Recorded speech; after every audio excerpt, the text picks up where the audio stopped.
किसान साथियों नमस्कार, मैं पुनीत सिसोदिया। किसान भाइयों, आज की इस वीडियो में हम बात करने वाले हैं एनपीके 05234 खाद के बारे में, जो एक 100% वाटर सॉल्युबल फर्टिलाइजर होता है। देखिए, एनपीके 05234 बहुत ही बेनिफिशियल है यदि आप सब्जी वर्गीय फसलों की खेती करते हैं। हालांकि हर एक फसल में इसका महत्वपूर्ण योगदान है, हर फसल के लिए बहुत ही उपयोगी है।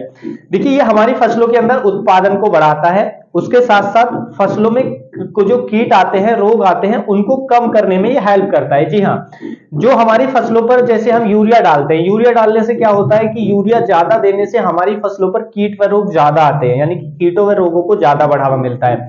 वहीं पर यदि आप 05234 का स्प्रे लेते रहते हैं समय समय पर, ये यूरिया के जो दुष्प्रभाव है उनको कम करता है। कैसे करता है वो भी हम आगे समझेंगे, और साथ के साथ जो कीट है, रोग है, उनको कम करता है हमारी फसलों पर, और हमारी फसलों को मजबूत बनाता है। फसलों में जो प्रोडक्शन है उसको बेहतर करने का काम करता है। एनपीके 05234 जो फर्टिलाइजर है बहुत ज्यादा पॉपुलर है किसानों के बीच में, तो बहुत सारे इसके बेनिफिट्स होते हैं। तो आज की इस वीडियो में इसके बारे में डिटेल में हम समझेंगे कि इसके क्या क्या बेनिफिट्स हैं, सही उपयोग कैसे करें, किस स्टेज में आपको उपयोग करना चाहिए जिससे आपको अच्छे रिजल्ट मिले, ज्यादा इसके बेनिफिट्स देखने को मिले। तो इसके बारे में डिटेल में समझेंगे। वीडियो इंफॉर्मेटिव होगा, अच्छा लगे लाइक कीजिएगा, ज्यादा से ज्यादा फार्मर के साथ इसे शेयर भी कीजिएगा। तो चलिए जानते हैं। तो देखिए, जो एनपीके 05234 ये खाद आता है, जैसे मैंने बताया 100% वाटर सॉल्युबल होता है, तो इससे आप इसको स्प्रे में भी यूज कर सकते हैं और सॉइल में भी चला सकते हैं। तो वाटर सॉल्युबल होने के कारण इसके जो रिजल्ट हैं वो भी हमें तुरंत देखने को मिलते हैं। एनपीके 05234 फर्टिलाइजर के अंदर एक तो हमें फास्फोरस मिलता है, एक पोटेशियम मिलता है। फास्फोरस की बात करें तो इसके अंदर 52% फास्फोरस होता है। पोटेशियम की बात करें तो 34% इसके अंदर पोटेशियम होता है। तो फास्फोरस और पोटेशियम बहुत अच्छी मात्रा में इसके अंदर होता है। सबसे पहले हम पौधे के अंदर फास्फोरस के बेनिफिट्स की बात करें तो देखिए, फास्फोरस हमारी फसलों की जड़ों के बेहतर विकास के लिए बेहद ही जरूरी है।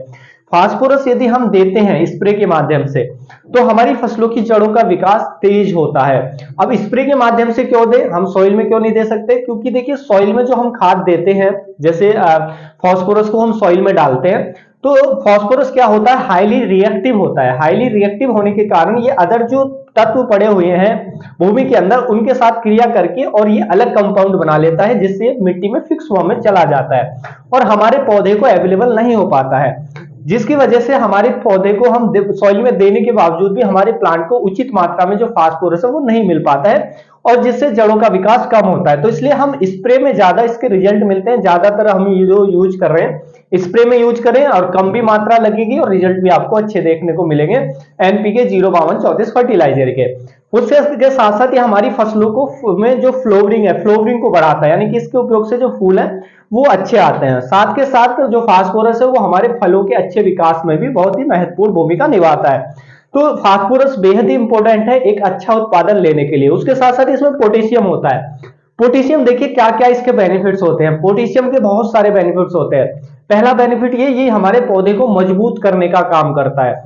जब हमारा पौधा मजबूत होगा, तो उसका तना मजबूत होगा, तो हमारी अगर कोई ऐसी फसल है कि उससे गिरने से नुकसान होगा, तो हमारी फसल इसके स्प्रे के बाद गिरती नहीं है, क्योंकि ये मजबूत बना देता है उसके तने को। उसके साथ साथ ये पत्तियों की मोटाई को बढ़ाता है, पत्तियों को मजबूत करता है, उनकी सेल्स जो कोशिकाएं उनको मजबूत करता है, जिससे कीटों व रोगों का अटैक भी कम होता है, क्योंकि जब प्लांट हमारा मजबूत होगा तो कीट व रोग भी कम अटैक करेंगे। पोटेशियम हमारी फसलों के अंदर फलों के अच्छे विकास के लिए बेहद ही इंपॉर्टेंट होता है। पोटेशियम देने से फसलों में जो फलों का विकास है वो अच्छा होता है, फलों में अच्छी मिठास आती है, फलों में अच्छा कलर आता है। तो फलों के लिए बेहद ही इंपॉर्टेंट है जो पोटेशियम होता है। तो ये दो तत्व इसके अंदर हैं जो बहुत अच्छी मात्रा है में है। फास्फोरस 52%, अब पोटेशियम 34%। तो ये हमारी फसलों पर बहुत बेनिफिशियल होता है। देखिए, इसके उपयोग से जैसे आप यूरिया डाल रहे हैं, आपने अपनी फसलों में यूरिया डाला, यूरिया डालने से क्या होगा कि जो नाइट्रोजन है, अगर वो नाइट्रेट फॉर्म में प्लांट लेता है यूरिया से, तो नाइट्रेट फॉर्म में लेने के बाद वो पत्तियों में चली जाती है। वो नाइट्रेट फॉर्म में जो नाइट्रोजन है जड़ों से पौधा लेगा और पत्तियों में पहुंचा देगा। अब देखिए, जब तक पत्तियों के अंदर जो नाइट्रेट रिडक्टिव एंजाइम्स है वो एक्टिव नहीं होंगे, तो जो नाइट्रोजन है वो नाइट्रेट फॉर्म में ही पड़ी रहेगी, क्योंकि जो नाइट्रेट रिडक्टिव एंजाइम्स होते हैं पत्तियों के अंदर, वो ही क्या काम करते हैं कि जो नाइट्रोजन है नाइट्रेट फॉर्म में पत्तियों के अंदर उसको कन्वर्ट करते हैं अमोनियम फॉर्म में, और अमोनिया से फिर वो ग्लूटामिक एसिड बनाती है, फिर उससे उसका प्रोटीन फॉर्मेशन होता है। तो जो नाइट्रोजन है वो बेहद ही जरूरी है, क्योंकि वो प्रोटीन फॉर्म करती है, यानी कि प्रोटीन का निर्माण करती है, और पौधे में अगर प्रोटीन कम बने तो पौधे का जो प्रोडक्शन है वो कम देखने को मिलेगा। लेकिन जब हम जब नाइट्रोजन देते हैं तो वो यूरिया डालते हैं खेतों के अंदर, बेहद ही जरूरी है, देना भी चाहिए। लेकिन जब हम डालते हैं तो उससे क्या होता है कि अगर उसमें पत्तियों में जाने के बाद कि नाइट्रोजन, यूरिया के अंदर जो नाइट्रोजन है वो नाइट्रेट फॉर्म में अगर पत्तियों तक पहुंच जाती है और वहां पर जो नाइट्रेट रिडक्टिव एंजाइम्स एक्टिवेट नहीं होते हैं, तो वो जो नाइट्रोजन है वो सॉल्युबल फॉर्म में वहीं पड़ी रहेगी, वो अमोनियम के फॉर्म में कन्वर्ट नहीं होगी। अमोनियम के फॉर्म में कन्वर्ट नहीं होगी तो उसका प्रोटीन फॉर्मेशन नहीं होगा, यानी कि उसका प्रोटीन नहीं बनेगा। अगर वो उसी फॉर्म में पड़ी रहती है सॉल्युबल फॉर्म में पत्तियों के अंदर, तो कीट ज्यादा अटैक करेंगे, क्योंकि जो कीट की सेल है उनको भी चाहिए जो नाइट्रोजन है, उनके विकास के लिए भी नाइट्रोजन की रिक्वायरमेंट होती है, इसलिए वो ज्यादा अटैक करते हैं। तो इसलिए वहां पे जो नाइट्रेट रिडक्टिव एंजाइम्स है उनका एक्टिवेट होना जरूरी है, जिससे वो कन्वर्ट हो जाए और कीट व रोग हमारे पर फसल पर कम अटैक करें। क्योंकि जब वो फॉर्म में, उस फॉर्म में जो नाइट्रोजन है वहां पर मिलेगी नहीं तो वो कम अटैक करेंगे। तो उसके लिए जरूरी होता है पोटेशियम, क्योंकि जो नाइट्रेट रिडक्टिव एंजाइम्स हैं उनको एक्टिवेट करने के लिए जरूरत पड़ती है पोटेशियम की। यदि पोटेशियम की पर्याप्त मात्रा है तो नाइट्रेट रिडक्टिव एंजाइम्स तेजी से एक्टिवेट करने होंगे, काम करेंगे, और वो तेजी से कन्वर्ट कर देंगे नाइट्रोजन को, नाइट्रेट फॉर्म को अमोनियम फॉर्म में, फिर वो प्रोटीन फॉर्मेशन हो जाएगा एक प्रोसेस के जरिए। तो इसलिए भी पोटेशियम बहुत जरूरी है। तो इसलिए हम यदि स्प्रे के माध्यम से एनपीके 05234 का उपयोग करते हैं तो उससे पोटेशियम जाता है, तो उससे क्या है कि जो नाइट्रोजन हमारी तुरंत कन्वर्ट होगी, तो उस प्रोटीन फॉर्मेशन हमारे प्लांट के अंदर तेज होगा, पौधा मजबूत होगा। और क्योंकि वो सॉल्युबल फॉर्म में नहीं पड़ी रहेगी, सॉल्युबल फॉर्म में जो नाइट्रोजन है वो नहीं पड़ी रहेगी पत्तियों के अंदर, तो कीट भी अट्रैक्ट नहीं होंगे, रोग भी हमारी फसलों पर कम आएंगे। तो ये बेनिफिट्स हमें देखने को मिलता है जब हम एनपीके 05234 का स्प्रे करते हैं।